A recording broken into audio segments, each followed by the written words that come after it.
Say hello to the new parent-teacher chat right in the RSU4 app.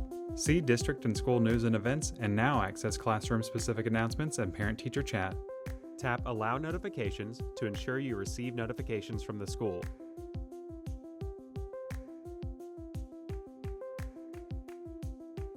Click Rooms in the bottom right to easily switch from district-wide and school-wide news to class streams and messaging.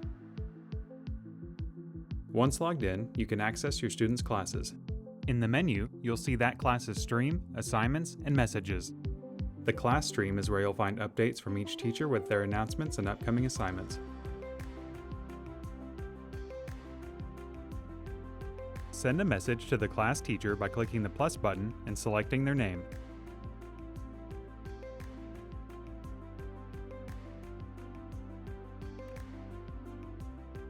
Switch to another class by clicking on the class drop-down.